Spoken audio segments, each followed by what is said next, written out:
အားစရာမလိုဘူးထိုင်းလိုဒီလိုပြောလို့ရတယ်နော်စားတော့ဆိုင်မှာတော့စားတာပဲဖြစ်ဖြစ်ကိုက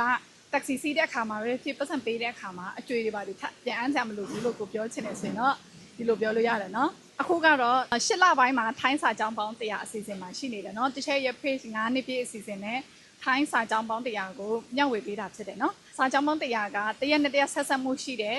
6လပိုင်းမှာတော့ငါတချို့10 day challenge လုပ်ခဲ့တဲ့အစီအစဉ်ရှိတယ်ပေါ့နော်အဲ့ဒီစကလုံးတွေနဲ့တော့ပေါင်းမယ်ဆိုလို့ချင်းတော့ထိုင်းစကားအများကြီးပြောတတ်စေမှာဖြစ်တယ်မျှဝေပေးတာဖြစ်တဲ့အတွက်ကြောင့်မလို့ page မှာလည်းဝင်ကြည့်ပေးပါအောင်နော်တခြား account ကိုလည်းဝင်ကြည့်ပေးပါအောင်နော်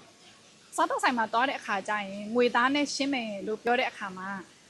จ่ายเงินสดလို့ပြောလို့ရတယ်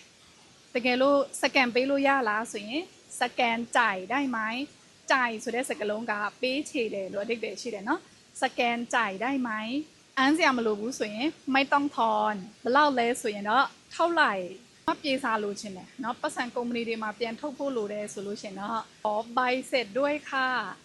ขอใบเสร็จด้วยนะคะယောက်ျားလေးတို့ဆိုရင်တော့นะครับလို့ပြောလို့ရတယ်เนาะသိချင်တဲ့ထိုင်းစကားလုံးတွေရှိရင် comment မှာမှတ်ပေးလာလို့ရတယ်เนาะတကယ်လို့ထိုင်းစာကိုကကြီးခခွေးကနေရေးတက်ဖတ်တတ်တဲ့ဒီစနစ်တကျလေ့လာခြင်းတယ်ဆိုလို့ရှင်တော့ page မှာလာရောက်မေးမြန်းလို့ရတယ်เนาะသင်တန်းရှိတယ်one on one private တက်ချင်တယ်တချင်နဲ့ပဲတိုက်ရိုက်တယောက်တည်းတူတည်းတင်ချင်တယ်ဆိုလို့ရှင်လေအဲ့တော့မှအခု private ထပ်ပြီးမှလက်ခံနေတာရှိတယ် messenger မှာလာရောက်မေးမြန်းလို့ရတယ်เนาะ